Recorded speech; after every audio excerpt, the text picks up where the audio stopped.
Welcome to episode 197 of the Grip Strip Podcast, the Feasts and Celebrations edition of the Grip Strip Podcast. My name is Philip Matthew. I'm your host, and I'm with my co-host, the iRacing Indy 500 champion, computer genius, a gentleman and a scholar. His name is Joshua Fine. What's going on, man? I am doing great, Phil, and of course, glad to be back here after Thanksgiving. Thankful to be back on, of course, but one more race in the F1 season that we got to cover and everything, so ready to get into it. Yeah, we'll go over Fish Lips winning his 900th race in a row, taking, 19th win of the year, or 20, because 19th win of the year, in Formula One, ending one of the most dominant seasons in the history of Formula One, and providing more fodder for the Orange Army. We'll get into all the other battles, including the battle for second in the Constructors. We'll talk about the postseason test, which of course is going on right now. We'll also we'll review the season, Formula One season, since it's fresh on the minds, and we'll get into some of the other key drivers who stood out and key battles throughout this season. We'll talk about NASCAR's new TV package starting in 2025. That just came out today. We're doing this show on a Wednesday since I was meeting up with one of my good friends since he's in town with his family for Thanksgiving, so we went and hung out on Monday. Thankfully missed Monday Night Football because that was god-awful. Speaking of football, we'll talk about our teams and where they're at after Week 12 and leading into Week 13 for both of them, and also our fantasy teams as well, because we're getting close to the playoffs, 2 weeks to go in the regular season for fantasy football. The roundup will be pretty busy because we're making up for last week when we ran long. So we'll do... Oh, that's nice merch for Blaney. We'll talk about the South Carolina 400, which Dale Earnhardt Jr. drove in. And we'll also talk about the Thanksgiving Classic, which Brendan Queen took down in a battle, the three-wide battle for many laps with Josh Berry and Caden Honeycutt. We'll go and review those. We'll talk about the MotoGP and Moto2 last two races of their season. Pecco Bagnaia is now a repeat world champion, two-time world champion in MotoGP.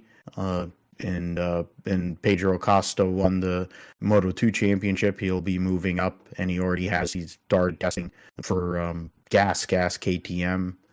Rally Japan happened a couple weeks ago. Supercars was a great battle down to the end there.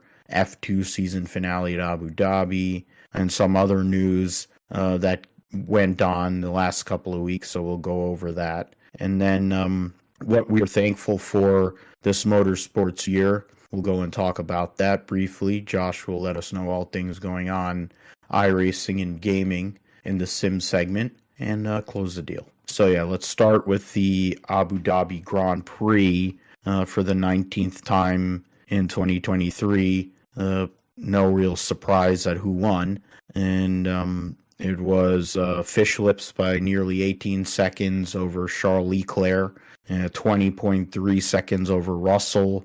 It was close for the top from second to fifth. Leclerc, Russell, Checo Perez, and Lando Norris were separated by 6 and 6.2 seconds. Oscar Piastri, Fred Alonso, Yuki Tsunoda trying to get seventh in the constructors for AlphaTauri in their last races. AlphaTauri, Sir Lewis Hamilton, and Lance Stroll rounded out the points-paying finishers. Every car, or 19 of the 20 cars finished. Carlos Sainz, they show him as a DNF. I guess he stopped on the next to last lap and he wasn't classified. But he finished ahead of Valtteri Bottas and Kevin Magnussen, who were a lap down. Logan Sargent ends his rookie year with a 16th place finish. The only driver that hasn't been determined for the 2024 grid is the seat that Logan Sargent had for this season. Likely he will be back, but we still have to wait and see. I mean, honestly, there's nothing really to take from it, Josh, but more of the same. McLaren had better pace in the race. I mean, in terms of, they had good pace all weekend. My fault. I mean, Piastri outqualified Lando Norris. Mercedes struggled a bit. Russell was fourth, but Lewis was 11th. You had Carlos Sainz crashed his car in FP1, and because of that, it basically put his whole weekend into the dumper. Didn't even get out of Q1, and struggled basically the whole entire time to make anything happen. Williams had a rough weekend there, but was able to hold on to 7th. But yeah, I mean, end of a season and end of what was something that, was akin to Schumacher in his heyday, or Senna or Prost or Vettel, or those guys. No, I don't even think. I mean, as much as people like to complain on Hamilton because they hate Hamilton because he's black, I don't remember him winning 19 out of 22 races, or like whatever the percentage of that is. But what were your thoughts on the Grand Prix this past weekend at Abu Dhabi? Yeah, I mean, not a surprise there that Max Verstappen goes out and wins the final race of the season, of course. But I think really the focus this past weekend was who was going to get second in constructors championship, with Ferrari and Mercedes battling it out there. I think that was what the real race was there. Of course, Charles Leclerc finished second and kind of had a chance to somewhat challenge the Red Bull of Verstappen there at the beginning of the race. But of course, Verstappen's going to win that one out. But I think I would have thought that maybe Lewis Hamilton would have been the one to deliver the second in the standings for Mercedes. But George Russell ended up being that guy this weekend. And Russell is coming the guy here at Mercedes. But he's had a good result in this race that allowed him to get this second in the points for them. So Mercedes at the beginning of the year better than what they were last year, but they were still off by quite a bit, and you could see that at times this year. But towards the end of the year, they started to have a better run, and then here in the last race of the season, George Russell is able to get third place here to grab that second place in the podium. So for them, good result, and maybe a little bit of momentum here. We'll talk about it later in or later on with looking towards next year, but definitely something to build upon with this result in the points. Of course, Sergio Perez, not really the race that he wanted to end out the year on. Of course, I think they were trying to go for Red Bull 1-2, but wasn't able to quite close it out, and was still able to beat Lando Norris back to the line on the last lap. But definitely probably wants to finish second in what possibly could be his final race in a Red Bull car, and at least finish second to cap off the year for Red Bull and the amazing success. McLaren, of course, Lando had a bad race at Las Vegas, goes out here and gets a points finish in 5th for the last race of the season. So, and Lewis Hamilton kind of surprising in 9th, but he came from 11th, so he breaks into the points there.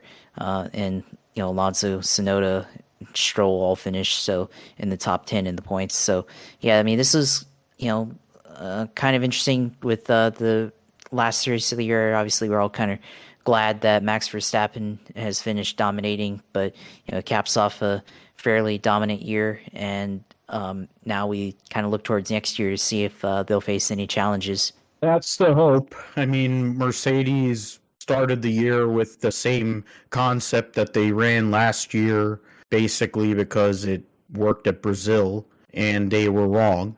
And it took them until Monaco for them to join everybody else on the grid.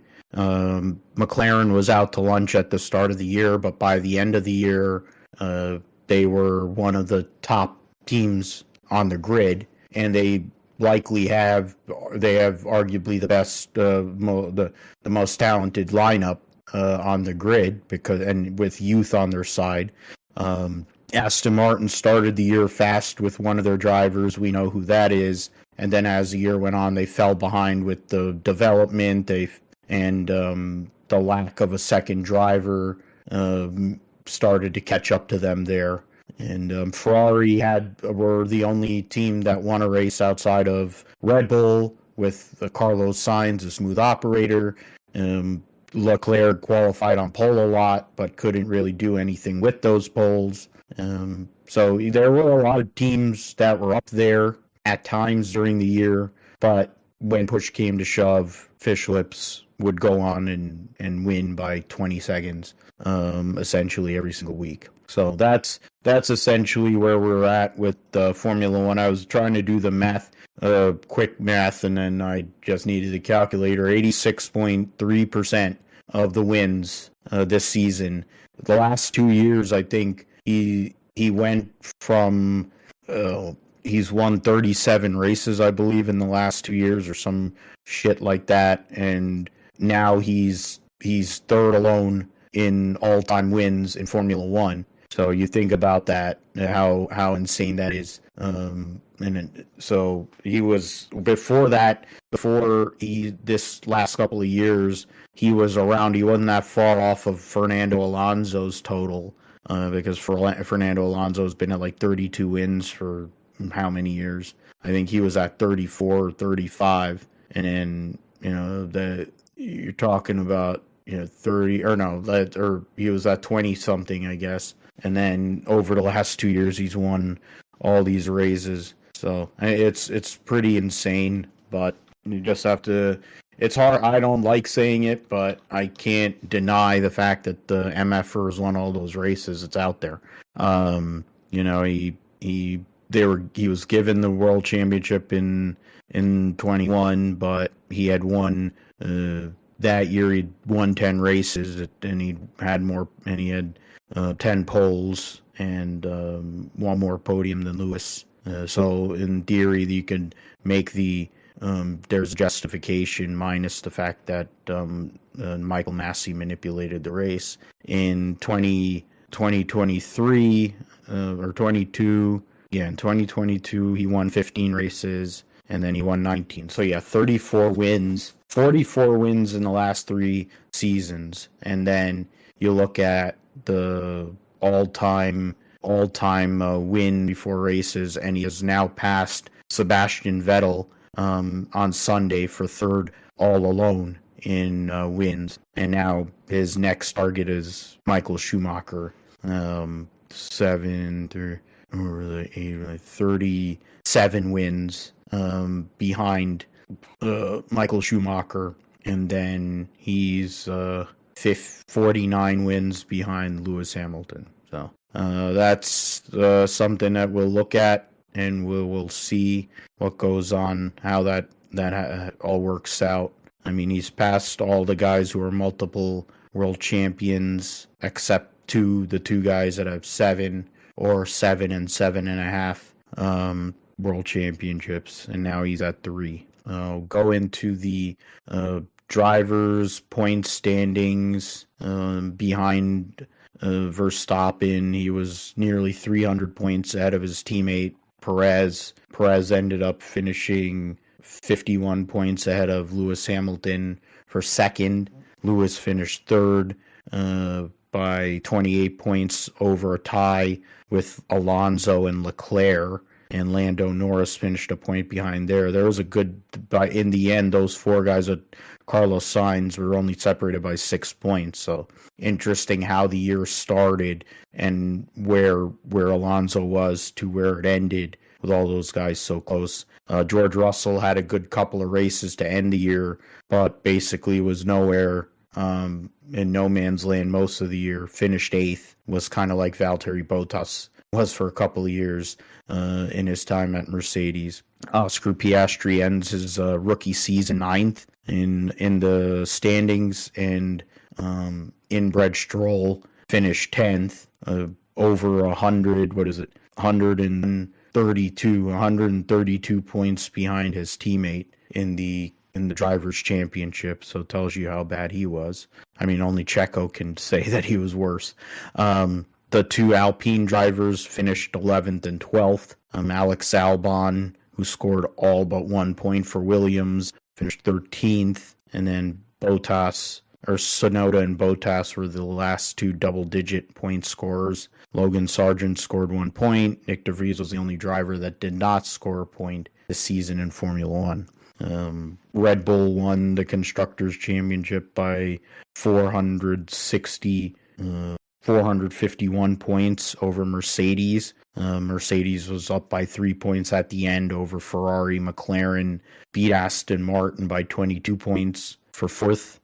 Alpine was on their own in sixth, a good 160 points behind Aston Martin. So it shows you basically the massive disparity from the teams here. I mean, you had Mercedes and Ferrari who were in their one zip code. You had Red Bull that was out in a different country. Then you had Mercedes and Ferrari. Then you had McLaren and Aston, the two customer Mercedes teams, in their own battle. Alpine was battling themselves the whole year. Williams held on, as I said earlier, 3 points ahead of AlphaTauri for seventh, and Alfa Romeo, Sauber ninth, and Haas dead last in the Constructors' Championship.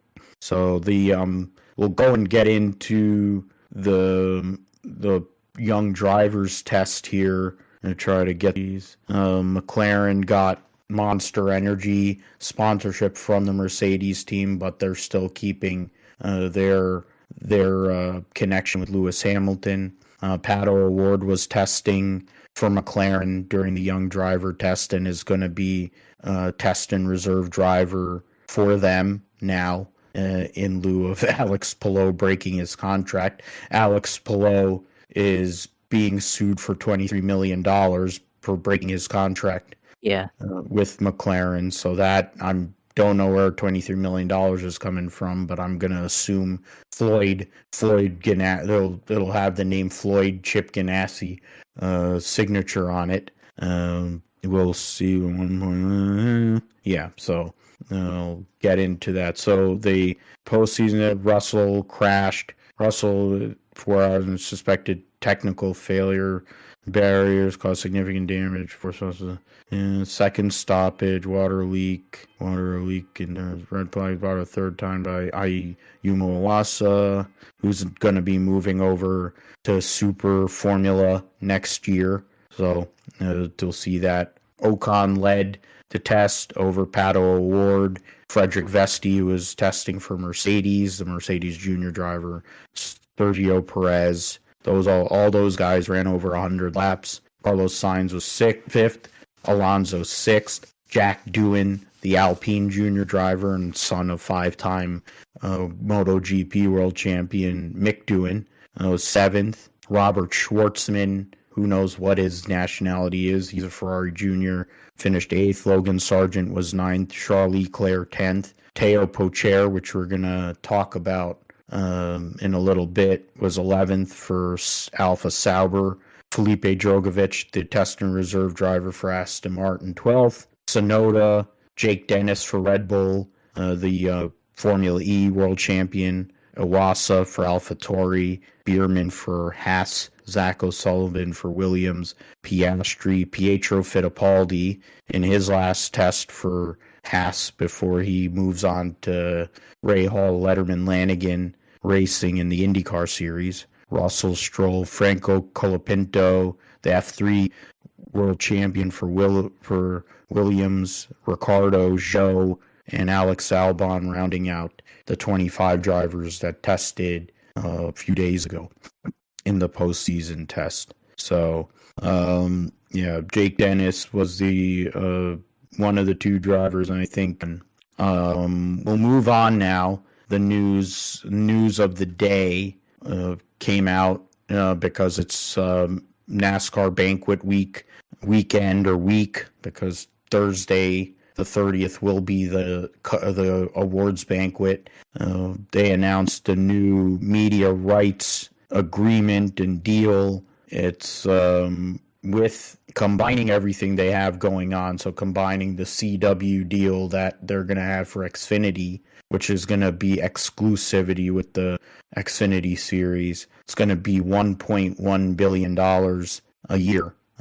So I'm sure that there's a couple of guys, Dennis Hamlin and Justin Marks, who's another one we're going to talk about. I have to go and put it.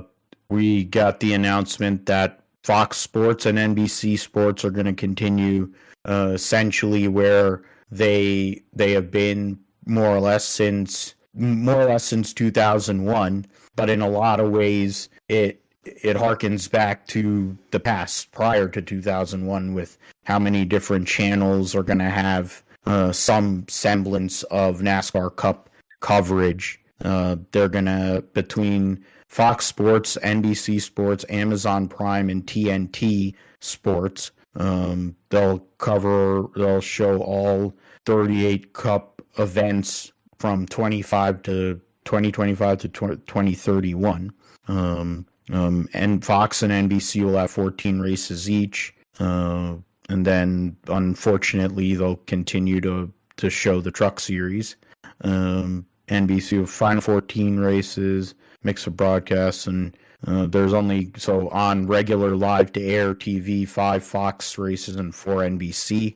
Otherwise, it'll be on FS1 or USA. Okay. And then Prime Video and TNT will split 10 races in the summer. Prime Video will stream practice and qualifying live for the first half of the season through the last race of their midseason series, exceptions of the Clash 500 All-Star race. TNT will do the next 5 races, and then they will stream on the Bleacher Report Sports add-on.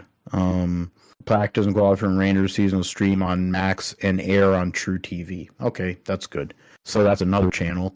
And but one thing that we haven't had for the last few years is showing of, they didn't really show as many, I mean, they didn't have practice for a while.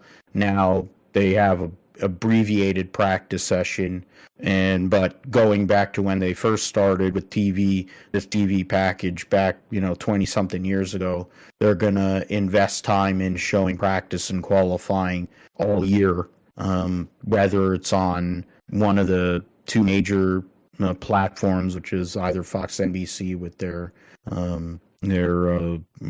FS1 and USA, or in this case they'll show it this now to be on Prime or True TV, Bleacher Report Sports, whatever, if you're gonna go and buy that. I guess in the end we know what the package will be. We know that practice and qualifying will be shown. We don't know who's going to be where, but more than likely we know where they're not really going to make any changes. I think the next real change that's going to come to the television coverage is who's going to replace Mike Joy.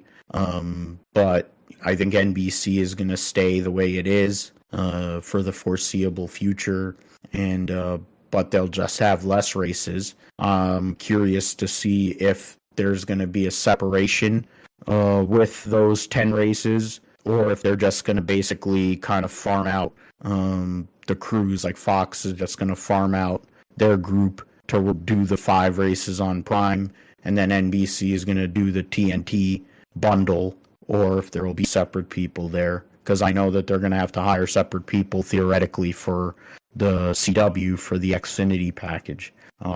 We knew about that many months ago, and it was a huge announcement because now the Xfinity series truly has an identity. I mean, they've gotten an identity more because the racing has been better, the car has been better over the last few years in general, and so they had that identity, but now they have a TV package that basically separates it from being Cup Light, in that, because they got rid of the Cup drivers being in every race, but now they have the TV package to go with it. But I mean, it reminds me of one race would be on one week, you'd have it on ESPN. Weekend, you'd have it on TNN. The next weekend, you'd have it on CBS. Like that's the way, or PBS. Like that. Those were the days that I came from when I first started watching Cup. They had races on a race or two on ABC. They had a handful of races on CBS. A lot of them were on ESPN or TNN. Few on TBS. And that was what we had. IndyCars or CART was on ESPN and ABC. Basically, motorsports, if you were looking for motorsports, you're basically watching it on ESPN or TNN. That was really what it was forever. And then 2001, Fox decided to put their hat in the ring. So now we know, at least for the next, we know until 2031 what our TV package is going to be. We know what we're going to have to purchase, so to speak. Going to have to, if you want to cut the cord, you're going to have to get something that has FS1. You're going to have to get something that has Amazon. You'll have to get Amazon Prime, which I already have because of, I've had it for a long time, and a lot of us do because we buy shit off Amazon. In terms of, I also now, because of the NFL, have YouTube TV, so I basically have most of that stuff covered, minus the Bleacher Report thing. But you have TNT anyways, because that's a simulcast. Yeah, and I think I have True TV. So if that's the case, then I'm covered. I'm sure you got the same. So what were your thoughts when you heard the announcement and the details of the announcement in general for this package? I mean, we talked about it briefly. I thought about it being more prior to the 2001 TV deal, but you had a good point in what you thought about the coverage, or what the coverage lays out like. Yeah, I mean, I think, first of all, I think what stands out is that Amazon Prime is joining the fold, and now we're going to have 5 races that are exclusively on streaming only. And I think when you look at the numbers, 1.1 billion for this deal as a whole, and I think that's including the CW package and the Xfinity series. But I think a good 40% of that is probably from Amazon. Or they said that it's a 40% increase from the previous deal of how much they're getting. So I mean, that's a good chunk of that is probably from Amazon. They paying a lot for Thursday Night Football with the NFL, so I'd imagine that they're not paying similar numbers, but they're proportionally probably paying a good amount for those 5 races. I don't have the full details in front of me, but I think it's significant because it shows a shift in people's tastes and I guess what they think people's tastes are. And there's good and negative ways to look at this. I think, from the TV standpoint, like we said earlier, like I said, it feels like the 2007 package where, Fox had the first 12 or 13 races. I think they always ended at like Dover or something like that. And then the first Pocono race or whatever was always the first NASCAR and TNT broadcast, and then it ended at Chicagoland or Kentucky in later years. So from that perspective, it feels like that because it's about, the same. They always had that 6 race package in between the ESPN and Fox terms during that season. So, or that period of NASCAR on television. So that's what it feels like, except now we're adding a 4th partner in Amazon. So, that's kind of what it feels like to me, except now we're including streaming with, 5 races being on Prime. And, obviously if you're a streamer, I'm been a streamer for quite a while now with YouTube TV. I've had Prime for several years. So, we're good. We're covered. I think we'll all get the channels. If you have Peacock as well, if you pay for that, then you'll get those, whatever's on Peacock. So that's good. If you're on that, of course, if you're not, if you're, either a super saver, you're, really poor or whatever, or, you just don't want to go buy Amazon, whatever the reason is, obviously you're kind of screwed in this, and then you'll have to figure out a way to, go on figure out your own means to be able to watch the races. So you're kind of screwed on that. And if you have to go buy the packages, to be able just to watch NASCAR, then I guess you're a little bit screwed on that. So from that, it more or less benefits the people who've already changed to streaming packages and stuff like that. Although at the end of the day, you're almost paying with how much you're buying for streams and stuff, whether you're on all the Netflix, HBO Max, which is going to be part of this, Hulu, which if you have Hulu, then that covers this YouTube TV. Once you add all that back up, it's almost like you're paying for a cable package anyway. So I don't, at the end of the day, I don't know how much people are actually saving. But when you consider all of that, NASCAR is signaling a move to the future with going to Amazon Prime and having, simulcasts on HBO Max, Peacock, etc. So that's maybe you look towards the future. Of course, Amazon has the money, so that's helping that. So that's going to be a different exposure. Also, they did say that Bleacher Report is going to be a part of this because they're under Turner Sports now, or all that stuff with Warner Brothers Discovery. So they're part of it. House of Highlights, which has 24 million followers, I think, across the internet. So they're going to be promoting NASCAR regularly. So got to consider that as well. So, and a lot of it's young people, people my age, younger, college, high school age. So a lot of kids going to be exposed to NASCAR. So if they can package it well, make it interesting, similar to how Drive to Survive has made F1 interesting here in America. I don't know how interesting it actually is, but obviously the numbers show that there's interest, and marketing reflects that. Maybe NASCAR can try to build up a new fan base and try to grow the sport in that direction with some of these different platforms helping cover and promote the sport, etc. So that's the positive of it, I think, from when you look at it like that. And obviously the revenue for NASCAR, I mean, it's all paid out for. If you're worried about the ratings and whatnot, I mean, they're shelling out. These TV companies, I don't know how they have these money, but they're shelling out a lot of money. And obviously Amazon, everybody is using Amazon, so obviously they have a lot of money. So I mean, it's interesting to see all that kind of play out. And then I think the real negatives, I think, is that there's only 9 races on broadcast television. Almost only a quarter of the schedule is going to be on broadcast television, which I think is pretty sad. So I would like to think that it should be like at least half, if not more, that the rest of it should be on cable. But obviously we're streaming, but obviously that's beginning to change, and you're going to see like a handful of races that have history and meaning behind it, and the rest of the schedule is going to be on streaming or cable. So kind of a shift. Not sure if you're a traditional fan, if you like that part of it. So I don't know. It's going to be interesting to see how this all kind of plays out. The broadcast crews, we'll see who they pick for Amazon Prime, or if it's going to kind of double over from people who are on other broadcast channels. Kind of see that. I mean, obviously they do have an exclusive broadcast crew, but if you kind of look at it from who's broadcasting, obviously they're borrowing from kind of the NBC crew and ESPN personnel.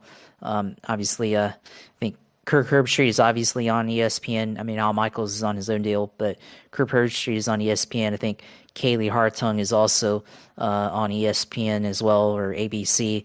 And I think some of the other analysts and stuff, I think they are exclusive to Amazon now, but from Thursday Night Football with the NFL. So that's interesting. But I have a feeling they still use NBC's some of NBC's cameramen and crew for that Thursday Night Football package. So we'll see how that turns out. And who they pick for that, and then who they decide to go for Turner Sports for TNT. So welcome back for NASCAR on TNT, I guess, coming back to the fold after being away for 10 years or so. So I guess looking forward to seeing that again. But and obviously it's kind of interesting they get back with Turner Sports. About some obviously the recent passing of Ken Squire, who was on TNN and TBS, NASCAR on CBS. So kind of continuation from that legacy. So we'll see who covers that. And then obviously Robot Rick Allen and Dale Jr. and NBC and everything. So I have a feeling NBC, the last 3 races always been on broadcast NBC. So I think they said there's only 4 races that are going to be on broadcast NBC. So that leads whatever race is going to be on broadcast NBC. I would have to pick. It'd have to be one of the few remaining marquee races that are before the playoffs. So that means that most of the playoffs is going to be on USA. So, which I think is not good because those are the ones that should be on at broadcast TV because those are the ones that are supposed to get people interested in the championship race and everything. So I don't know. We'll see. We'll see how it goes. But yeah, I mean, obviously it's a lot of money, and we'll see how much of this deal actually goes to teams and helps them in their finances. Obviously, that was a big point of contention over the last year or so is how much the teams would be getting in the new contract to try to give the teams more money. Obviously, they've been operating at a loss for several years, so we'll see how that helps them in their quest to try to gain viability from a financial perspective for sure. And I think that's the next, now that they have this TV package sorted, what is going to happen with the charters, what's going to happen with revenue sharing with the RTA is now the next key discussion or decision or battle, so to speak. Steve Phelps doesn't believe they need to add horsepower, so it tells you how out of touch and stupid he is. Him and SOD. But the drivers tell you what they need, but then they don't listen to the drivers, and that's been the case for years. And you look at who has retired over the past few years, and it kind of makes sense. All these guys were veteran presence in the series, from Jeffy to Smoke to Junebug, Kenseth, and Jimmy, and then now Kevin Harvick, and all those guys are gone. The longest tenured guy on the circuit is Kyle Busch. So I mean, he has a voice, but it's usually with him bitching. He does get it in the sense of being an owner for a long time until a few weeks ago. So we'll see what happens with this charters and the revenue sharing, though. And I also am interested to see, like what you were saying, where who will be shared and who will be moved around in terms of the TV package, and if it'll be sharing announcers and whatnot. Something we will be finding out here in the next few months, because obviously we're just over a year away, so a lot of key people to be hired, and not in quality control eyes. There really isn't that many people out there. I mean, you can look at Alan Bestwick and Matt Yoakum. Those two guys are out there. Bob Dillner is another one. And then you have to go and look at the MRN men and women. I think Georgia Henneberry is probably going to get a call. I mean, she was working with the Indy cars and Indy Next. She might go and get called by NASCAR or what's it called? Why am I forgetting her name? She's married to Dylan Welsh. Hannah Newhouse. Hannah Newhouse might end up getting on TV because Kimmy Kuhn was more or less spending most of the season with NBC and then dovetailing the rest of it with MRN, which is where she came from. So thinking some of those ladies, and then maybe some of the veteran guys like Bagley might get a shot in the booth with some of these packages. We'll see what happens with that. Hopefully with Fox getting the truck series, continuing with the truck series, they'll decide or figure out a plan that will involve them actually going to the races and having announcers who have a clue, since they really haven't tried that for the last few years, and it's made the truck series into a clown show. But it's one thing at a time. Okay, so let us move forward. We got into the TV package, so now we'll get into the season review. I mentioned uh, 34 race wins for Fish Lips. He also set a whole ton of records over these past 2 years. I don't have to. If you listen to the show long enough, you know how I feel about the guy and the team that he drives for. He is a talented race car driver, and now that he has the best car by far, he's destroying everybody, not just his teammate, but the whole entire grid. It's become less competitive than even when Lewis was winning, and people complained that Lewis was winning, but I mean, the more you look at it, the more you think about it, it's probably because he's black. But when the Great White Hope, as what the Derek Warwick called him, wins, it's fine, and you have all these people justifying it, and it's like, fine, he's winning, good. But in the grand scheme of things, there's plenty of people who question the validity, especially of his first title, even though he won more races than Lewis and won more poles in 21. People question the validity of that championship and are still going to hate the guy, largely because he drives like a douche when he's around anybody. But that actually makes him, work hard. But what do you say, Josh, on Verstappen and the records he has set for points and wins and poles and top fives and podiums and all that crap over the past 3 years? Really, I mean, it's not even the last two. It's really the last 3 years, because he came into 2021 with 10 Grand Prix wins, and now he's a 3-time world champion with 54 Grand Prix wins. I mean, it's just a different era again, like Ferrari with Michael Schumacher and, with Lewis Hamilton and Mercedes, and having, one team dominate through different periods. And obviously Red Bull, they've found something in the last 3 years that's made them really good and have a lot of speed. And obviously Max is their number one driver, so they're going to put a lot of their effort into making sure he's successful. So, I think their goal has been to be the best team, and they've clearly achieved that objective the last 3 years. And obviously they came down to the wire with Lewis Hamilton in 2021, but ever since they put out these new regulations with the new F1 car, and the last 2 years, they've been the best team, and he's been the best driver. So, we've seen what he can do as talent before, but obviously now that the team is producing good cars, obviously he's able to dominate pretty thoroughly throughout the year. So, it's not surprising considering what they're trying to achieve. But it's just another sign of a dominant team. So I'm not really too mad at it, to be honest.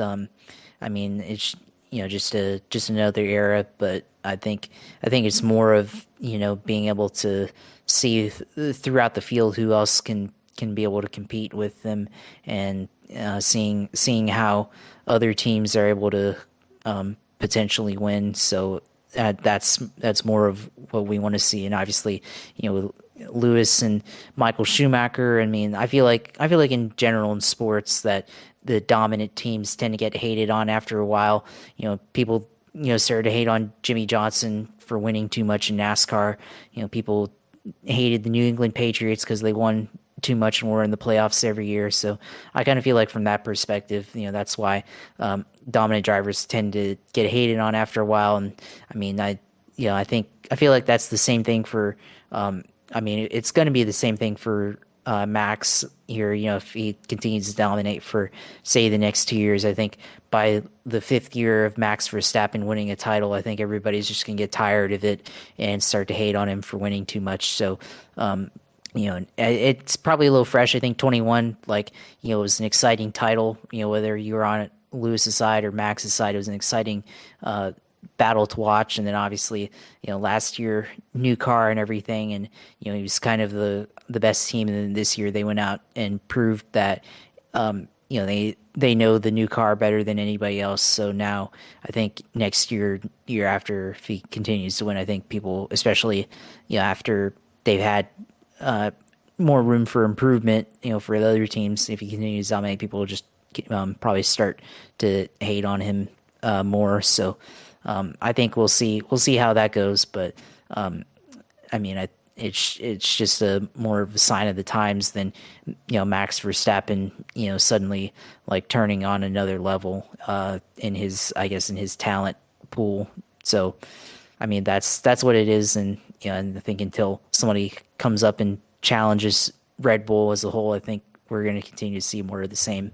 And that leads into, I mean, we talk about that because they basically stopped development of their car, God knows when.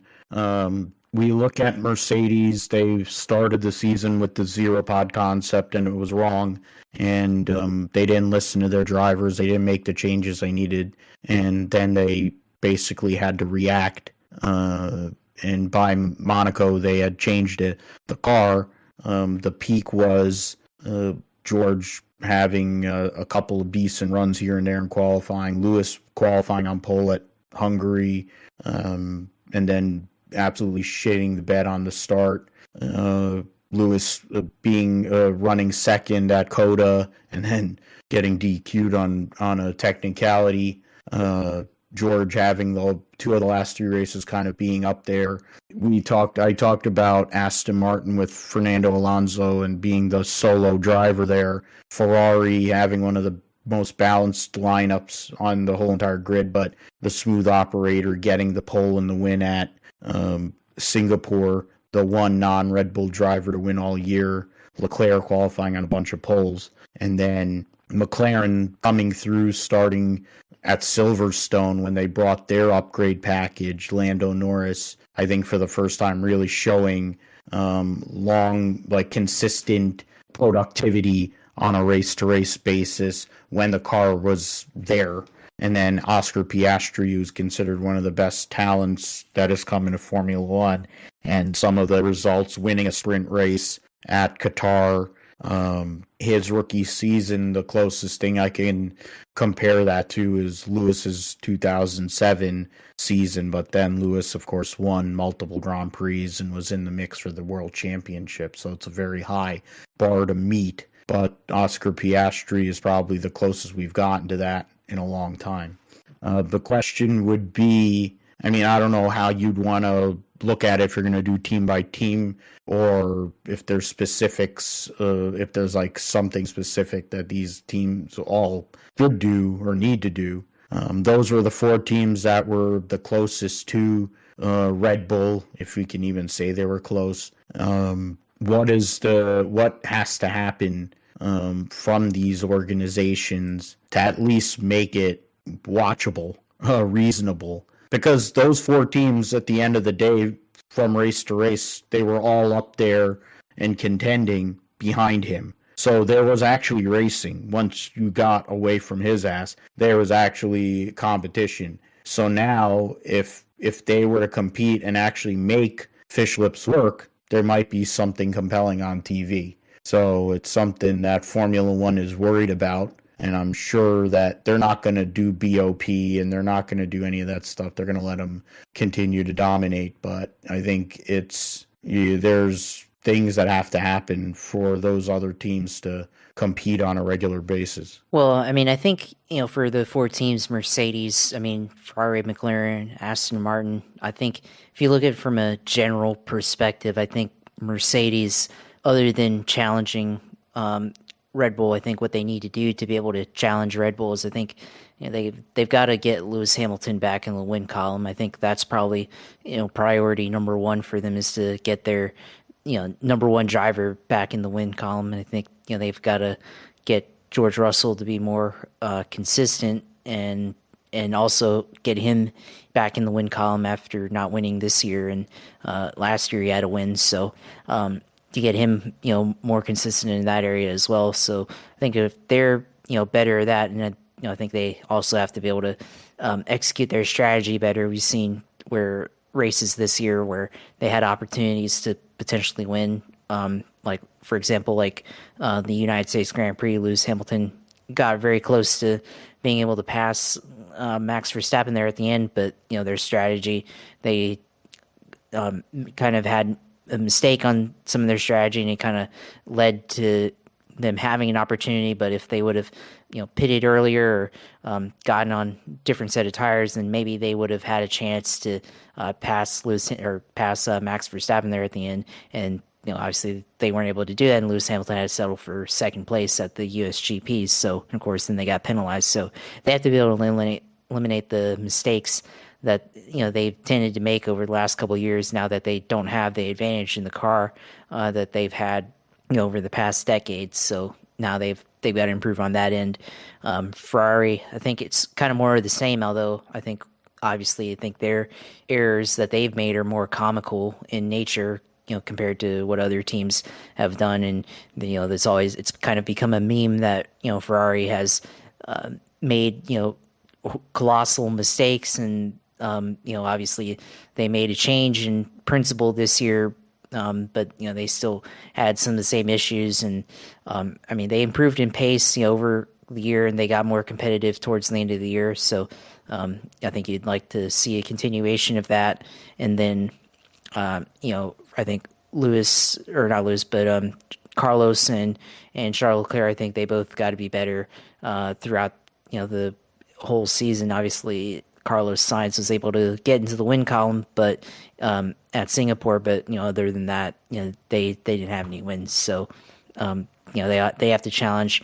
I'll start with Aston Martin, and obviously they were the closest at the beginning of the year, particularly Alonso, to Red Bull. But over the course of the year, they fell off pretty hard, and by the end of the year after the summer break, they had a really bad stretch. They kind of picked it back up towards the last couple of races at the end of the year, but they had a really bad stretch where they weren't finishing well and had DNFs. So I think they've got to be able to start off the year hot like they did this year and continue throughout the whole season and not have that fall off that they did in the middle portion of that. And for McLaren, obviously, I think is a little bit different. They weren't very good at the beginning of the year, but over the course of the year, as they got upgrades and more time to get their car right, they were more competitive, and we saw that in their results, and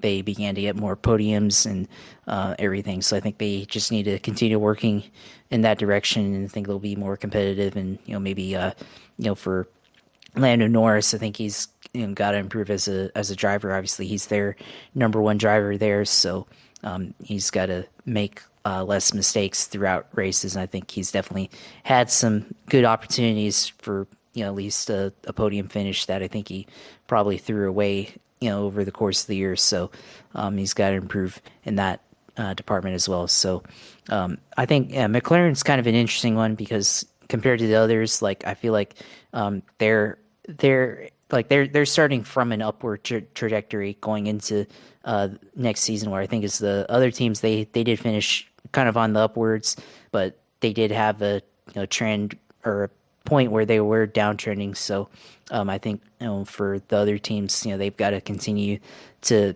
push into the upper echelon that they were in, whereas McLaren, they were bad for several years, and now they're finally starting to be good again. So I think they might make it a little bit more interesting next year, but we'll have to see. That's all good points there. I mean, Ferrari is Ferrari. We will continue to say that. They'll always figure out a way to be totally farcical with their decision making and whatever, always having the cartoon anvil land on their head. Aston Martin, how long is Fernando Alonso going to put up with the ineptitude and some of the issues that they have, and the fact that his teammate's a hack? Mercedes, are they serious? Are they trying to compete? Are you going to waste the talent of one of the greatest drivers of all time, and in Lewis, and then in thinking about what George Russell was considered prior to getting up to Formula One? He was one of the best young talents coming into the series. Are they going to give him something to work with? And McLaren, I do agree, is probably the most ready to start off the year in a more competitive stead to actually fight with the fish lips and Checo to see what can happen. I think Oscar Piastri, after this rookie year, he's going to be much stronger. Lando finding the consistency. If he does that, they're going to be a tough out in 2024. There are definitely more. I think there's more questions on the Mercedes and Ferrari side than on the McLaren side. In terms of, so surprises and disappointments. I mean, I mentioned Piastri and how good he was in the second half of the year and how he did things that most rookies don't do. Definite surprise there. I think can look at Alex Albon and how he performed with the Williams. I think those are two guys that definitely stood out to me during this season. And disappointment-wise, I would say that Logan, on the flip side, Logan Sargent, yes, he's raw. Yes, he has talent, but he only scored the 1 point, and that was after disqualifications happened. He was going to go the whole entire year without scoring a point, and he only had 2 Q3 appearances the whole entire year. Haas, I mean, I don't know what their purpose is in Formula One. You had Hulkenberg qualifying in Q3 a good amount, but then dropping like an anchor in every race because the car was terrible on tires. The customer Ferrari teams were not good in general. Alpine had the worst reliability of anybody. You talked about it just a minute ago about Ferrari's bad strategy and bad decision making. This has continued. It doesn't matter who their team principal is. It's like when are you going to finally make logical changes? When are you going to go and make the changes necessary so that your team is run properly? Other than that, I mean, surprises. I mean, we can make a case for Aston and Fernando Alonso after taking over for Sebastian Vettel that they had such a good car at the start of the year and that they were literally the only team that was looking like they could battle with fish lips, and they had a chance at a couple of those Grand Prix to possibly win. I think that was a surprise. And then seeing that his teammate is completely useless and clueless in the same car, you see the absolute, like, the crater, the difference between the two drivers. And that I think was the case in a couple of 2 or 3 of these teams.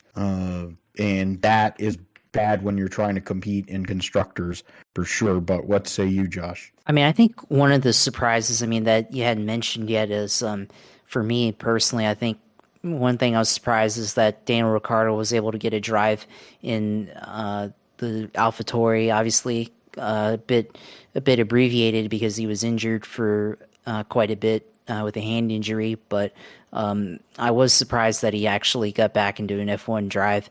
Of course, after last year, losing his ride at McLaren, I really thought his F1 career was probably over, and that if he wanted to become a driver full time elsewhere, he would have to make a change into a different series or anything. Despite being a test driver, I just didn't think that the opportunity would present itself this year, and it seemed like he wanted to go into a car that was competitive and not just settle. And so from that perspective, it was definitely surprising to see him back.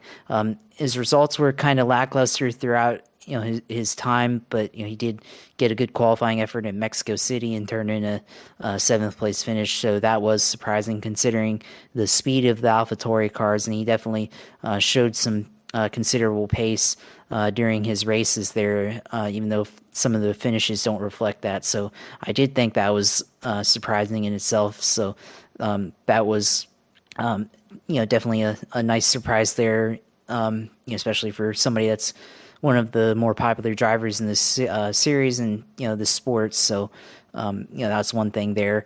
Like you, I was kind of surprised at the beginning of the year with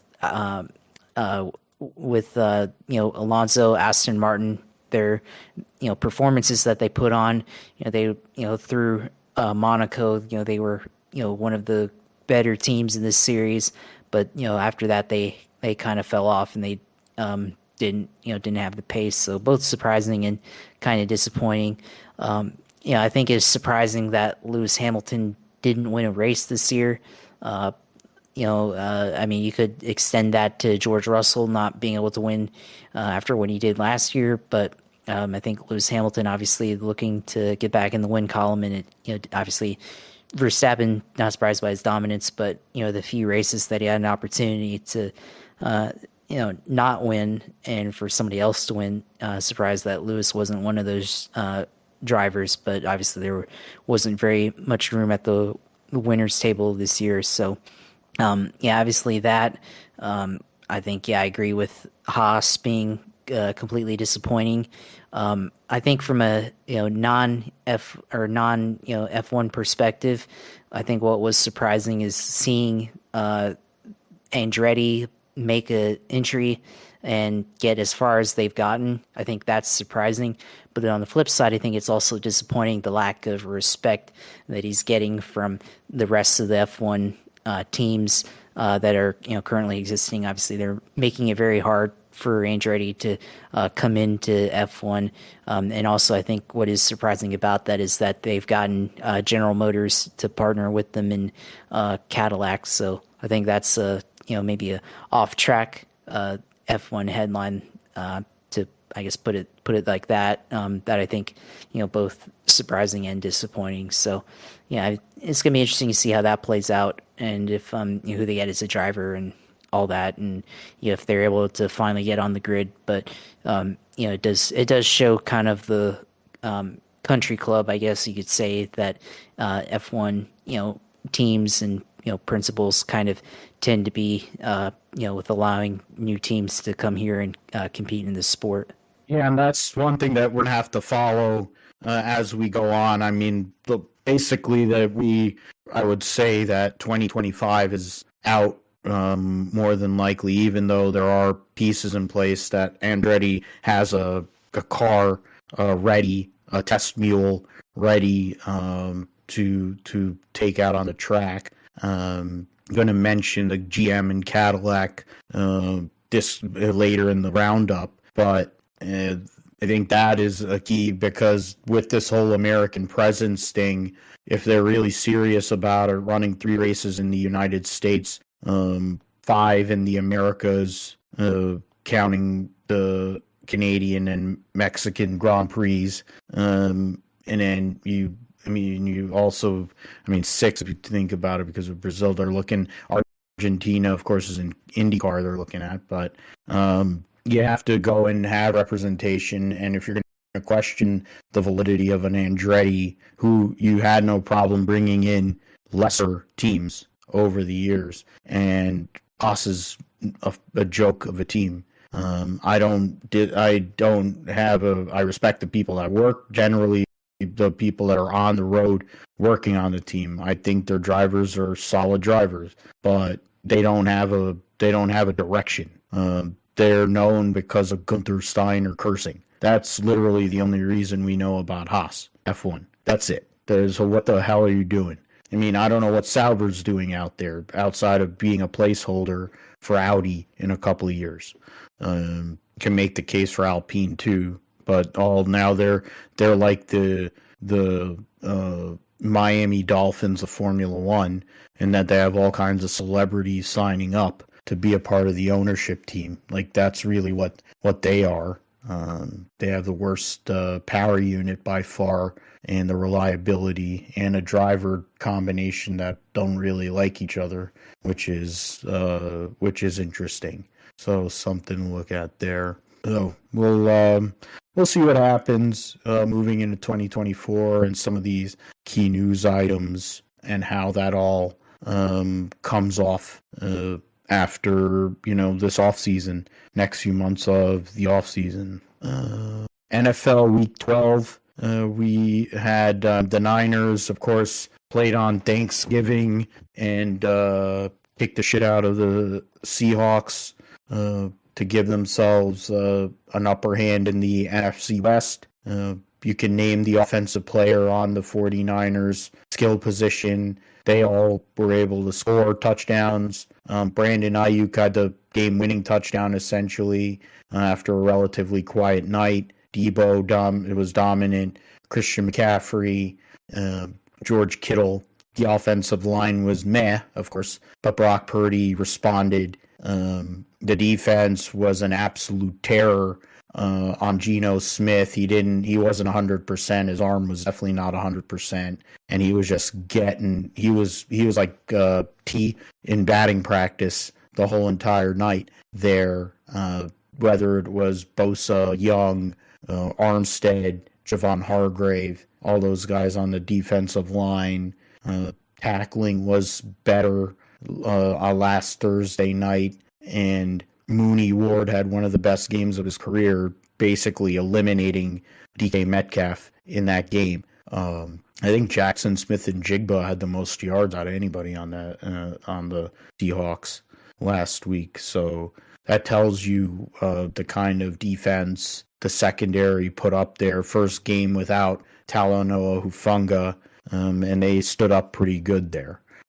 Then now they've had the extra time off. They're preparing to go to Philly, a battle for the number one seed. If they lose the game, Philly's more or less going to have the number one seed. If they win that game, there's a possibility or chance that it could go around, it could turn around, and they could get the number one seed like they had in 2019, and benefited them on their way to the Super Bowl in Miami to play Kermit the Frog and the Kansas City Chiefs.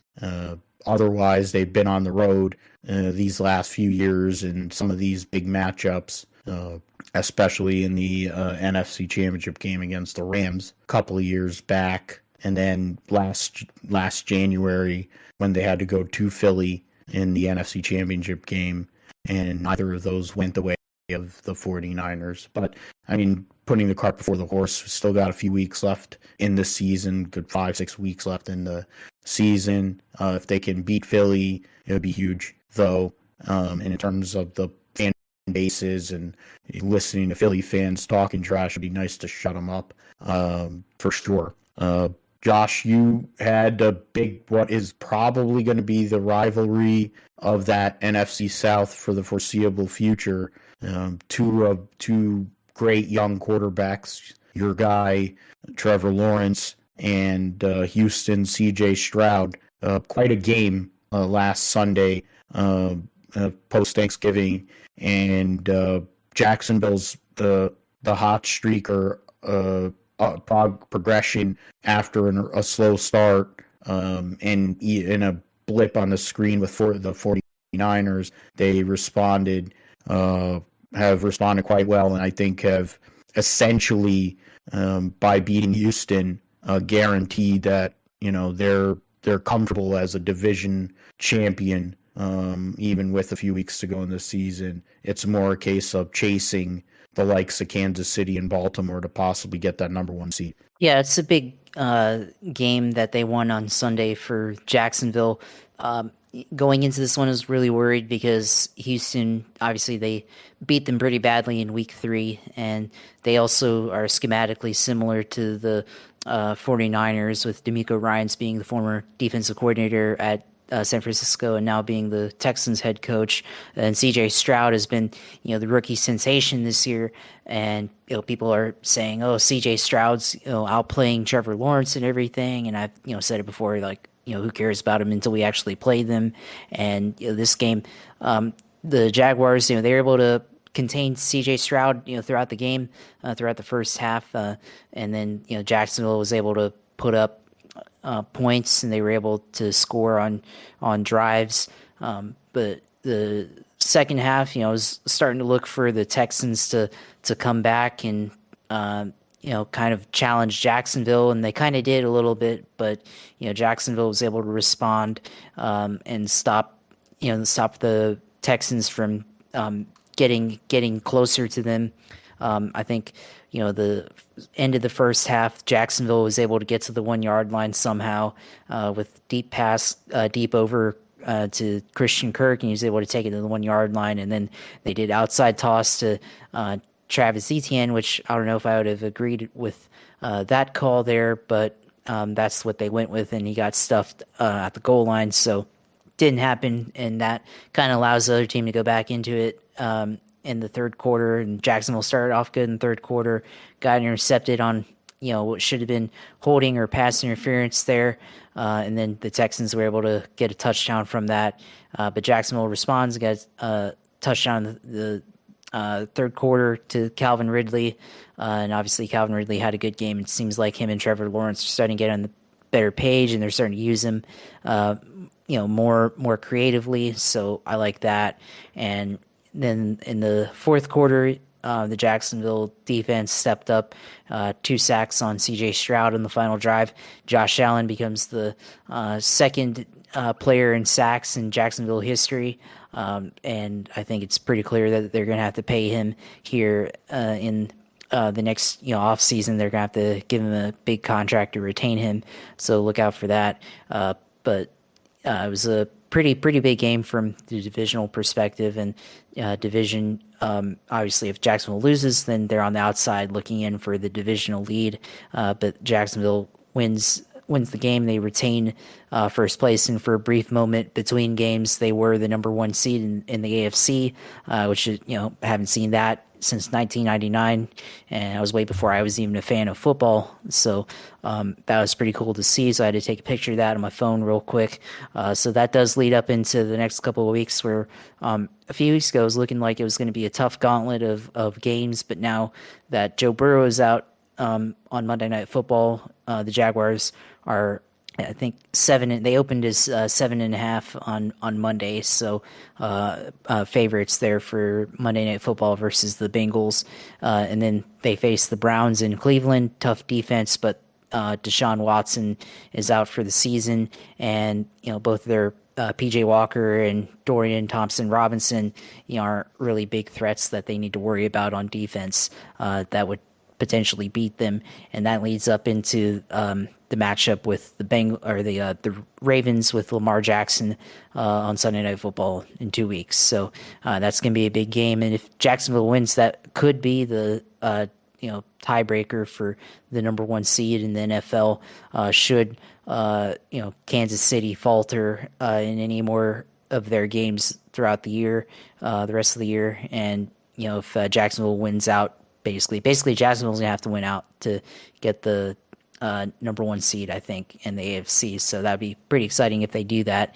Which outside of that Ravens game, after that they play the Bucks in Tampa the day before Christmas, and then they play in Jacksonville against the Carolina Panthers, who just fired their head coach, and then they play in Tennessee, who they obviously are probably going to be eliminated by then as well. So definitely a kind of an easy schedule, actually, kind of looking like it's turning out to be. So we'll see how it turns out. But it's definitely looking like there's a possibility that Jacksonville could be a team that gets hot down the stretch here and possibly end up being the number 1 seed in the AFC, which would be pretty exciting for me. So we'll see how that goes. Fantasy, got to win out somehow, or at least hope that either Joe or Wilson lose and I'm able to outscore them somehow in points this next 2 weeks. So that's the objective there. We'll see if it happens, and if I can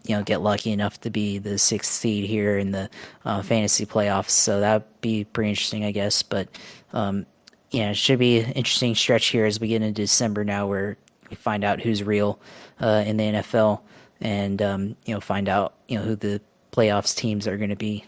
Yeah, and I forgot to. That's a good point you're talking about.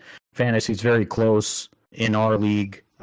Luke ran off with the regular season. Vic has won most of the most weeks, but he's oh well, that's news.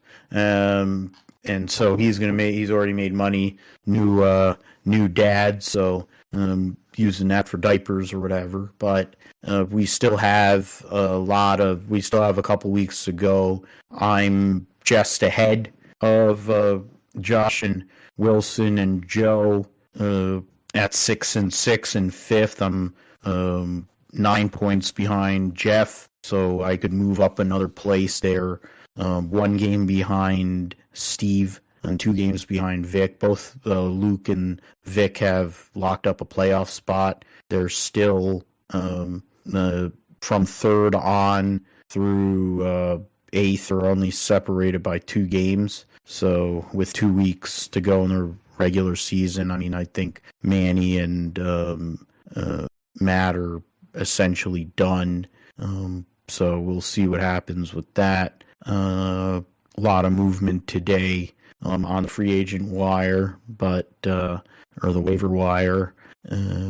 So we'll see what happens. This week I'm playing Manny in the league. Josh, you're playing Matt. Luke is playing Wilson. Jeff is playing Vic. And Steve is playing Joe. So we'll see what happens there. In one of my other leagues, I'm 10-2. I just lost my second game of the season last week. So that was unfortunate. I was going against a team who had Dak Prescott. I mean, I have Josh Allen, and he had a great week, but Dak Prescott went off. He got productivity out of the vast majority of his roster. Outscored my. I only lost by was it 3.5 points, and we could look at the contributions of his wide receivers. I had 16.7. He had 29.3. His tight end TJ Hawkinson, it was 9.5 points better than Jake Ferguson. So those were where the difference was. So unfortunately, lost that for the second time this season. I was 3-0 and I lost, and then I'd won 7 in a row prior to the loss to this team who I killed earlier in the year. I'm playing a team that I beat by less than a point in week 2 here. I've locked up a playoff spot in the league. There's still plenty of movement to go. 2 games separating second through 7th, and 3 from 2nd to 8th, but the 8th place team is only 2 games behind 4th. So there's movement to be had or seen or whatever within the playoff mix there. I'm 5th in my league. I'm 5th in one of my other redraft leagues. In the Dynasty League, we've went on a run. We made some moves to solidify our position for the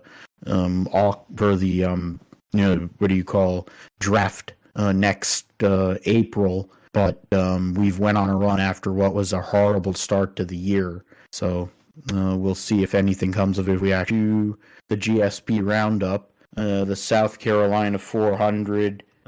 We had at Florence Motor Speedway, took place on a little over a week and a half ago for the late models there, the Charlie Powell Memorial, and I'm trying to see the results. Cade Brown won that one. Yeah. Pretty interesting. Josh Berry led a ton of that race. And then I think somewhere halfway, I think he had a pit stop or something at the halfway point and fell off after that.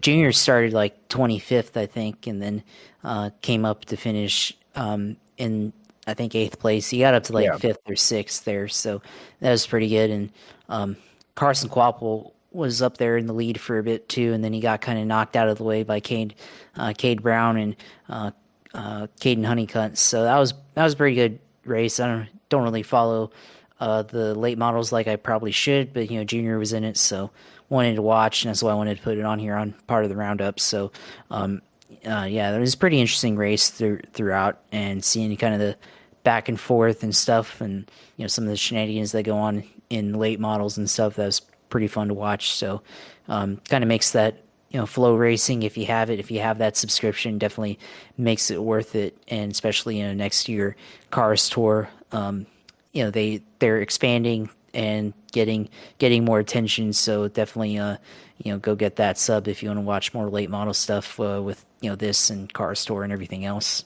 Yeah, and they announced a new sponsor for the Cars Tour, presenting sponsor for the Cars Tour a few days ago, with Yeah, Harv and the whole group, ZMAX. ZMAX, who also sponsors the Charlotte drag strip. We'll go through the results. Cade Brown over Caden Honeycutt, Carson Quapple, Josh Berry, driving for Kevin Harvick Incorporated, Brendan Queen, Landon Huffman, Jacob Hefner, Junebug, Connor Zilch, or whatever, Carter Langley were the top 10. Nasty Stephen Nassy was 11th. Laney Bice, think the child of Jeff Bice, former crew chief in the Cup Series, Ronnie Bassett Jr., who's run Xfinity races on and off. Katie Hettinger was 18th. Doug Barnes Jr., 23rd. Landon S. Huffman was in 28H. Landon Huffman, the son of Robert Huffman, in the what is Dale Earnhardt Jr.'s vodka? The High Rock vodka car. Yeah, thank you. Josh Williams, the new driver. That was an announcement that took place that Josh Williams will be taking over the number 11 in the Xfinity series for Kaulig Racing, and he ended up racing with the Kaulig guys at this race. Williams Sawalich was 31st. You had Brandon Pierce second, and those. That's a great name, Boo Boo Dalton. Great name. Go and move forward into the Thanksgiving Classic stocks. Yeah, so Brendan Queen battled Josh Berry and Caden Honeycutt for the victory, and Queen was able to hold out for the win in a 0-3 by 0.444 of a second. Honeycutt started on pole, finished second. Josh Berry was on the outside pole, and finished third, 1.635 seconds off there. Jonathan Finley, Jared Fryer, your top 5. Doug Barnes Jr., Jay Sparrow, Clay Jones, Brady McCaskill, and Cody Bryant rounded out your top 10. Ronnie Bassett Jr. was 13th. Jake Crum, who's a tool, 17th. Katie Hettinger was 18th. Deke McCaskill, 20th. And that's the people that I know in that race. So it was a great battle. If you go on they have it on YouTube. They have the clips of the last few laps of the race there. So you definitely would be entertained if you go and watch that. MotoGP and Moto2, the last 2 rounds, essentially in the Grand Prix of Qatar, Fabio Di Giannantonio was the winner at Qatar over Pecco Bagnaia and Luca Marini. Maverick Vinales and Brad Binder, Alex Marquez, Quattraro, Bastianini, Jack Miller, and Jorge Martin rounded out the top 10. A huge gain in points there, 14-point gain by Pecco Bagnaia there at Qatar. In Moto2, Felipe Aldeguer over Gonzalez, Canet, Iagura, Jake Dixon, and Celestino Vietti, Chantra, Costa, Lopez, Arbolino. Jake Roberts was 11th. Not classified. Sean Dylan Kelly only made it 4 laps in the race there. So we'll move to Valencia for Moto2. Aldeguer over Aaron Canet, Alonso Lopez, Manny Ramirez, Chantra, Dixon, Lowe's, Joe Roberts, Dennis Foggia, and Albert Arenas. Pedro Acosta in his last ride in Moto2 finished 12th. And then trying to go through here, Sean Dylan Kelly was the last classified finisher, 13 and a half seconds behind the next person that was on the racetrack. So pretty bad. Get into the standings for Moto GP. The championship, as I mentioned earlier, Pecco Bagnaia repeats as world champion, 39 points over Jorge Martin. Marco Bezzecchi third, Brad Binder fourth, Johan Zarco fifth, Alicia Spargo, Vinales, Aprilia teammates sixth and seventh, and Luca Marini was eighth. Alex Marquez and Fabio Quartararo rounded out the top 10. And then in Pedro Acosta, as I mentioned, was a champion over Antonio Arbolino, Aldeguer, Dixon, Canet, Chantra Lopez, Gonzalez, Segura, and Vietti. Joe Roberts finished 13th in points, 93.5. He'll be moving over to the American racing team with sponsorship from OnlyFans. Sean Dillon Kelly ended the season with 1 point. Ramirez ran for American Racing and finished 16th in points. Let's see. So Rally Japan was Toyota dominated at home. You had Cali Rovampera run his last World Championship full season. He's run some standings from Rally Japan. Saw Alfred Evans get the victory over Sebastian Ogier and Cali Rovampera. So Toyota got the full podium. Lappi for Hyundai, Katsuda for Toyota, Tanak for Ford rounded out the Class 1 cars. Evans won by 1 minute 17 seconds over Ogier, but Ogier also had a minute penalty, so he would have only won by 17.7 seconds in that sense. Rovampera, after winning 2 consecutive world championships, is going to go down to a part-time schedule in 2024, sharing a ride with Sebastian Ogier next year. So that's interesting when you're someone in the prime of your career, very young, going and basically taking a hiatus of sorts.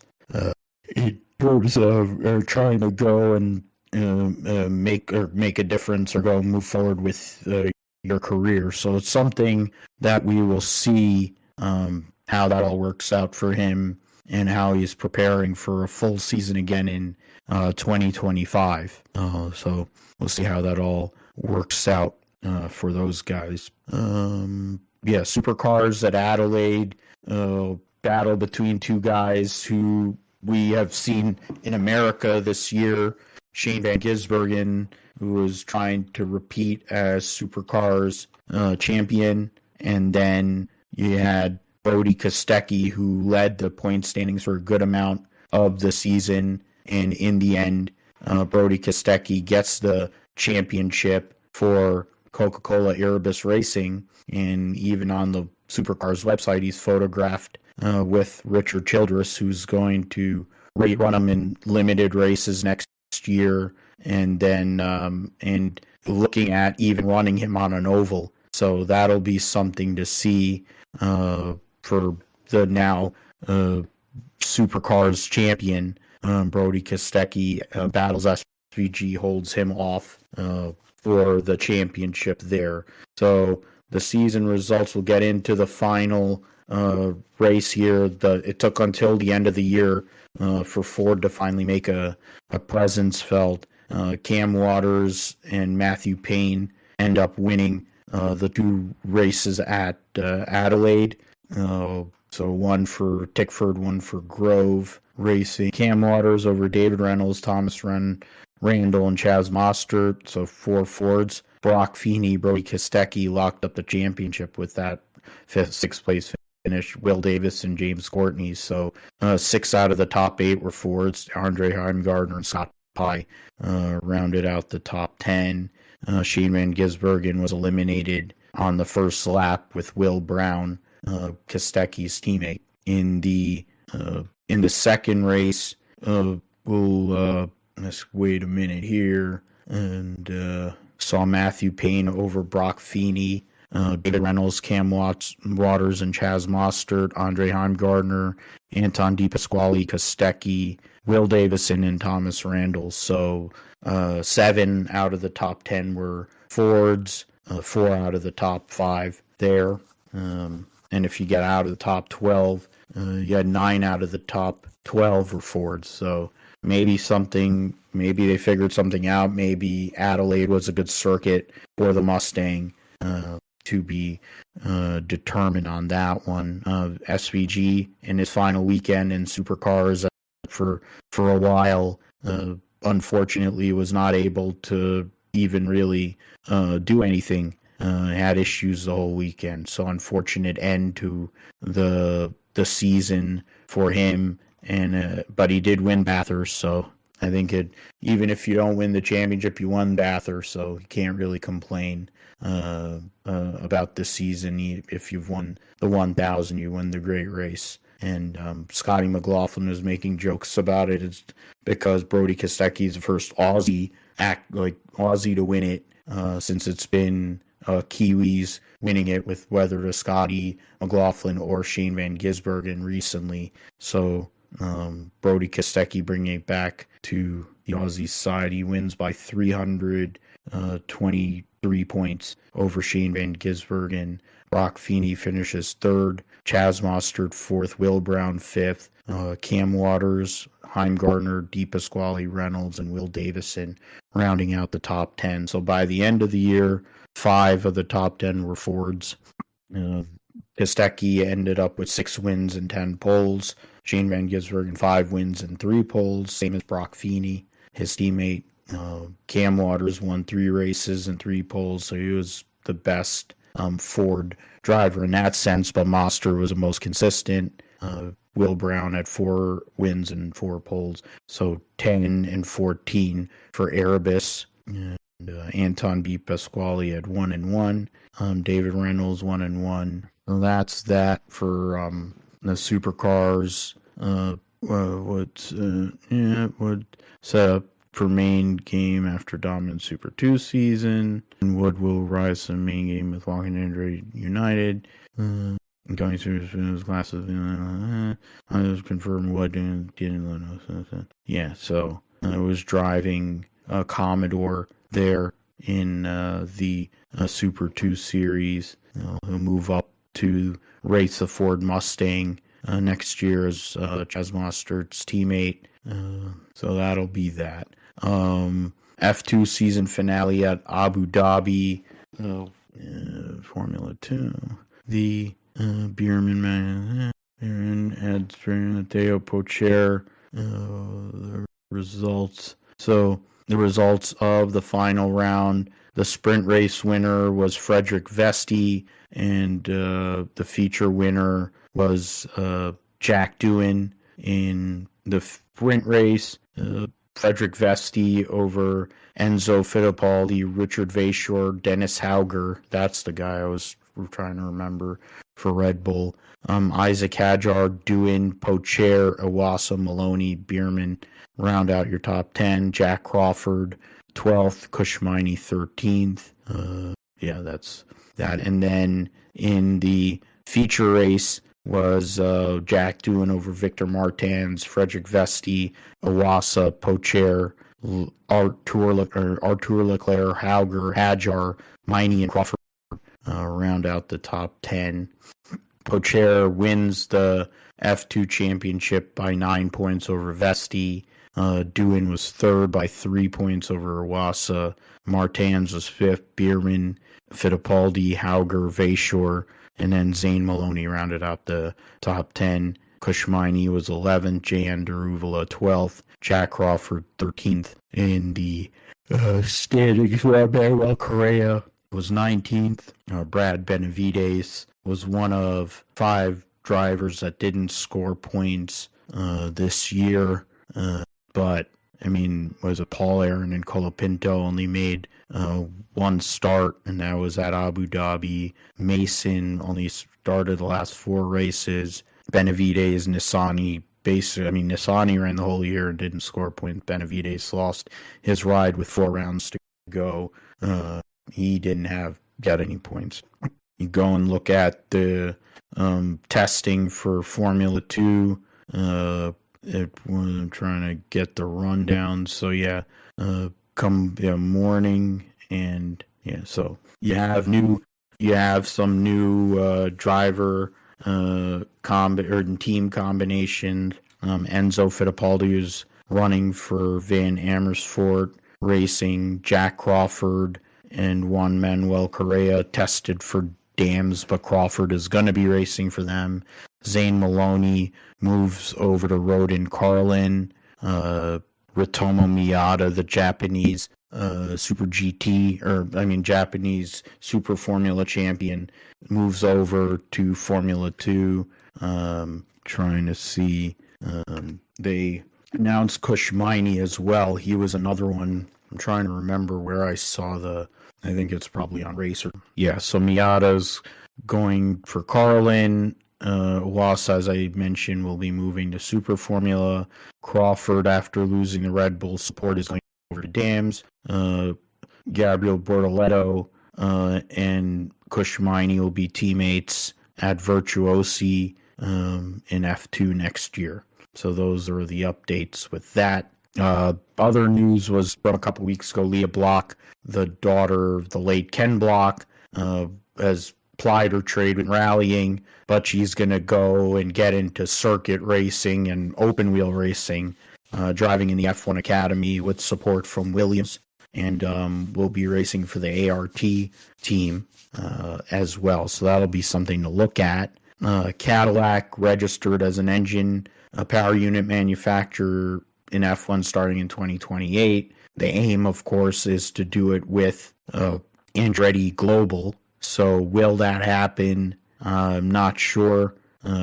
Something that we are hoping will come off, and it'll expedite the process if they would actually allow them in. But it's Formula One; they always have to be difficult. Other news, got other testing going on. MotoGP.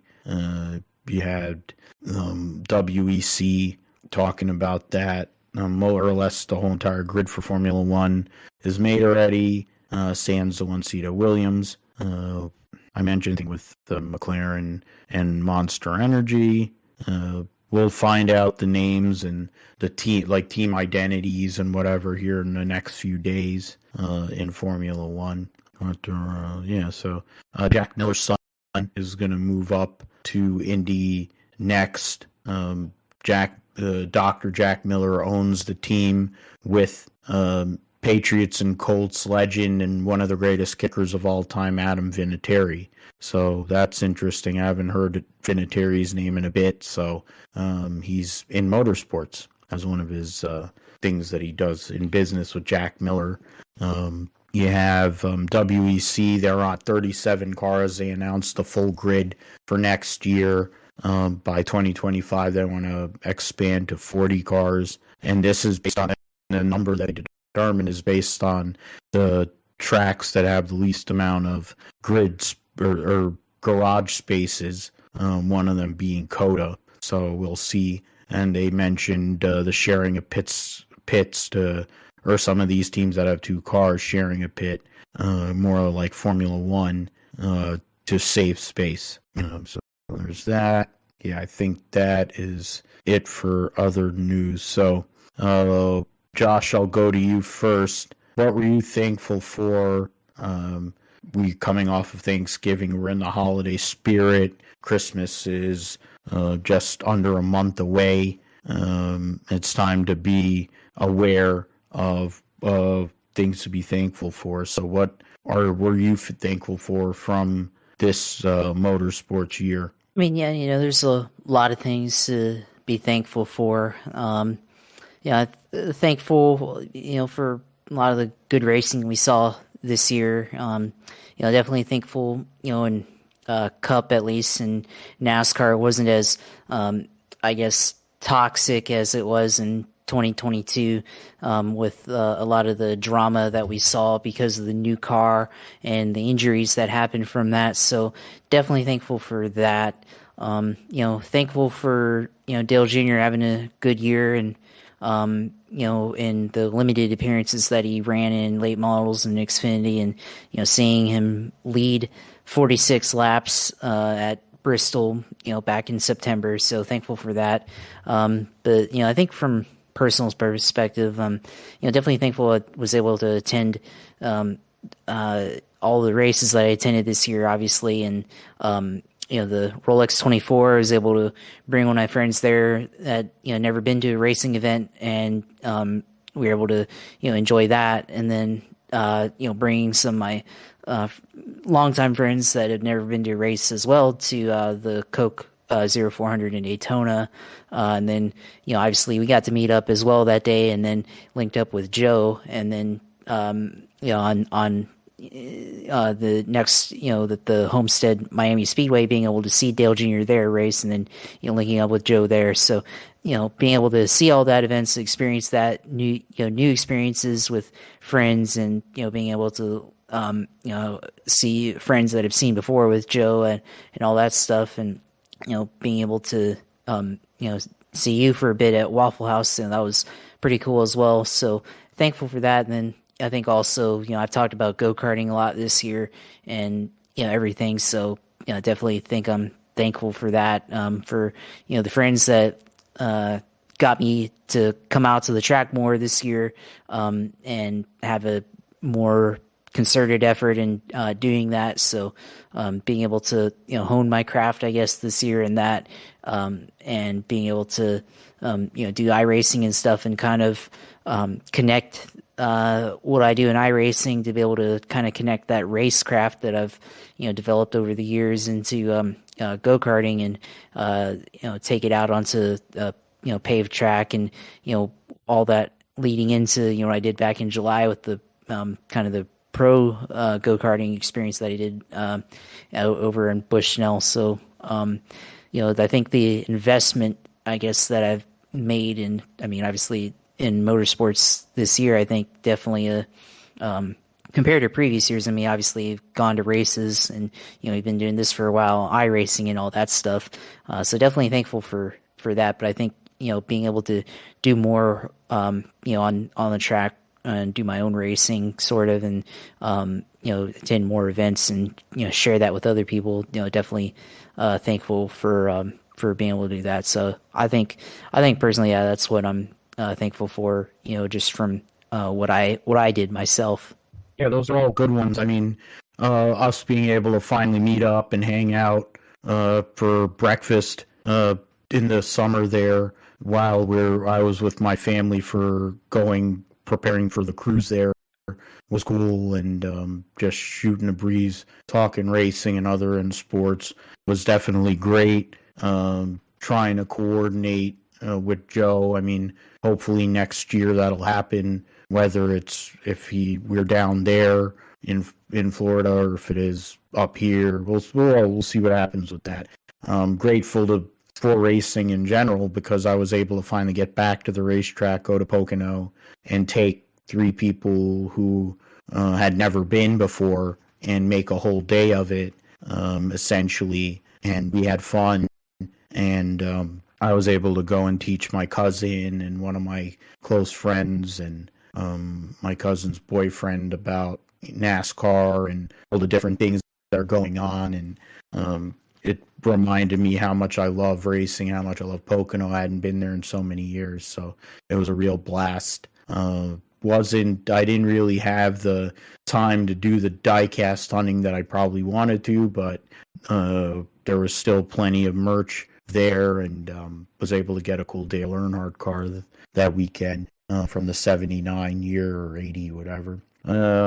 Other things grateful for, I would say, grateful to Smoke for running a great drag racing team, and to him for competing in his first full year in Top Alcohol Dragster and finishing second in points, giving Matt Hagan the equipment to go and get the championship in funny car, become a 4-time champion in a funny car, while Leah, his wife, goes and finishes third.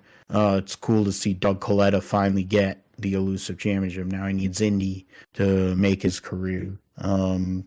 as we're getting to the replay, we have the replay of the 2009 Talladega race and the major finish here for Roid Rage and Bubba Booey. Brad Keselowski, he makes the move, goes to the inside, and Carl Edwards is flying, and Brad Keselowski has won this race. Yeah, that was, and talk about a diecast that is so expensive. The first win car for Brad Keselowski, driving for James Finch, was one of the most rare and expensive pieces. Basically, when I was still like a full-on fan of Brad, the only cars I didn't have were some of those Dodges he had from 2010 and on, and then 2009 with that first win car and his Xfinity stuff that he had driving for Junior with the Navy and all the other sponsors he had there. Junebug finishing second in that race, enduring Brad because that was his protege. Yeah, protege and employee there. It was a big deal back then. We didn't know what Brad Keselowski would be after that day, but we had kind of started to see what kind of presence he had because he had ruffled feathers with all them Toyota guys, Kyle Busch and Denny Hamlin. But little did we know that a few years later, just a year later, you would be the Xfinity Series champion for Penske and start a long relationship with Penske Racing, and then a couple of years after that become NASCAR Cup Series champion. I think grateful, before we move forward, I think I'm just grateful for this, along with the show. I mean, with the show and along with the things that have come during this year and things that I've been able to fix and things that are going to be able to become better. I think those are generally what I'm grateful for, because we're here, we're able to do the show. We're almost at 200 episodes. I think it's crazy to think when we started this that it would be we'd be at close to 200 episodes, and so we'll be there soon. So we'll definitely talk about that and get into that here in the next few weeks. Josh, I'll open the floor for all things going on in the sim segment. Yeah, I mean, first of all, I'll say, definitely say, thankful for, being able to do this, and, also thankful to, all my friends that I've told about this and who have either taken interest in this or because of this got interested in racing and everything. So thankful for being able to, at least share this and, tell people about, and all my friends that have listened to it. Definitely got a couple friends back in Jacksonville that have definitely taken interest in it. So glad to have shared it, and at least they also know me as a iRacing Indy 500 champion. So it's always funny to hear that. So thankful for that. But speaking of iRacing, in iRacing, this week, I mean, we're kind of in that. I think, we're kind of just waiting on 2024 Season 1 to come out now that all the updates are out here. Still waiting on the rain update whenever that comes. The Gen 4 Cup at Homestead Miami, I think I might do that one. I ran 87s last night on iRacing at Pocono, which had a little bit of time yesterday because had to stay home yesterday and do some car work, and I had a little bit of time since I didn't go to work yesterday to put in time on iRacing, and ran top 3 at Pocono, so in the 87 car, and had a big save that I might have to clip because I was in the turn 3 and nearly lost it, and definitely was drifting through a bit of that corner, and it didn't really hit me until I saw the replay, and I was like, oh wow, I really drifted through that corner. And excuse me, but I thought I was about to spin out while playing, but then it looked like got loose through the corner. Is definitely dirt tracking it for a little bit there, so I might have to clip that and put that on social or YouTube or something, so y'all can see that maybe. So I might do that this week. We'll see. But yeah, 87's at Pocono. The Winter iRacing Series at Martinsville for the 87. So might do that. IndyCar at iRacing Super Speedway, which is interesting.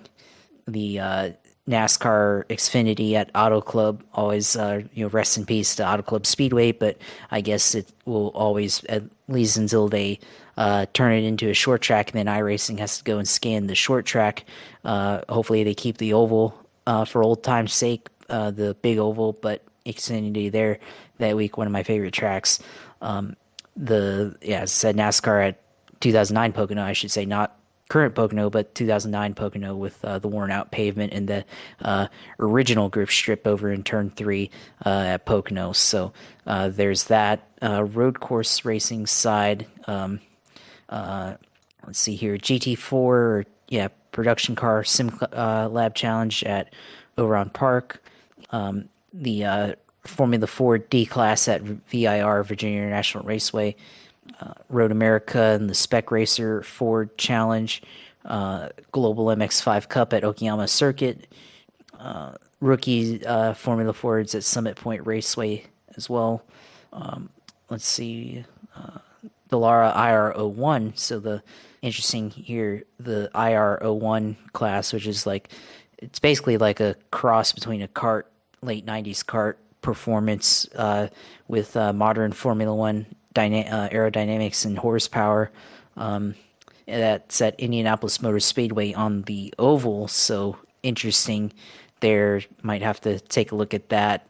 So that's almost like running 1996 speed with modern aerodynamics, so that might be interesting there.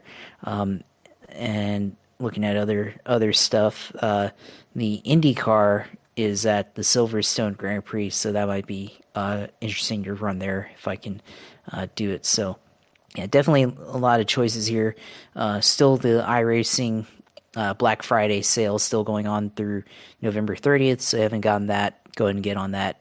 Save 50% if you're a new member to iRacing, 25% if you're a returning member on there for 1 year or 2 year deals there. So definitely get in that if you want to get into iRacing. Got one of my friends getting into iRacing now, so I'm trying to coach them up.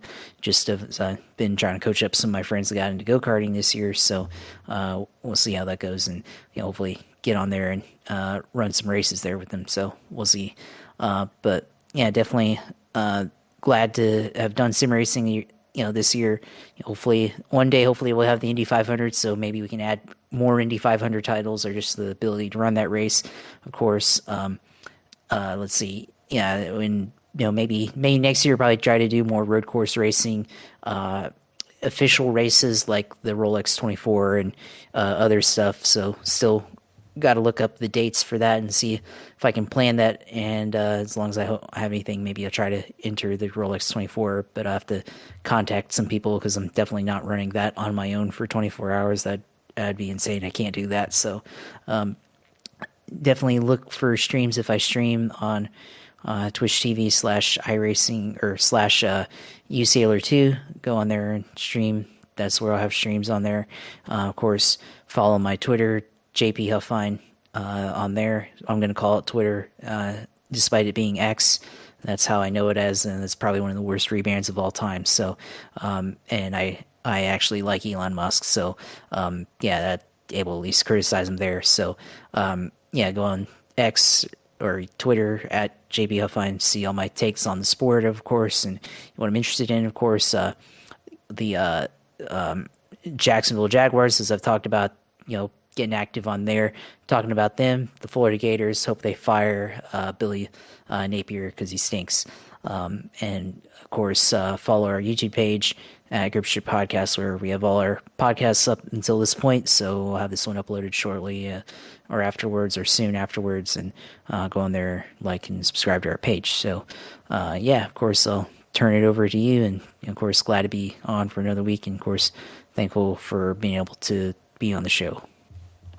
Absolutely, man. We're able to have Thanksgiving with our families, and we're able to, even though it was a couple days later, go and do the show as usual. this week, and we'll continue to do it, get to 200 before the end of 2023. You can find me at PGMatthew28 on Twitter. Find us at GripStripPod on Twitter. Basically, if you listen to podcasts, you can find anywhere as long, well, if you listen to this podcast, of course, you can find this show basically anywhere the podcasts are distributed, whether it's Apple, Amazon, Podbean, which is our host site. And then you have my blog site, or the philipgmatthew28.podbean.com, and also philipgmatthew.com, which is my WordPress. It's also a place where the show is distributed. So those are all places you can find the Grip Strip podcast, and also Philip G. Matthew 28 on Insta. So with that, we will be back next week for episode 198 of the Grip Strip podcast. It will be a season review for both Xfinity and trucks. So we'll talk about that. We'll talk about NFL Week 13. Be a Jacksonville Jaguars live cast since they're on Monday Night Football. Oh, yeah, that's true, too. So that'll be interesting with Jacksonville versus Cincy, with Jake Browning at quarterback for them. And we'll see if we can get Joe back on for that. And then we'll give you the news. Niners and Philly will play as well. And then we'll give you the news of the week and the usual other segments that you're so used to here on the Grip Strip podcast. So for Josh, I'm Phil. Thanks for listening to Grip Strip podcast, and we will see you next time.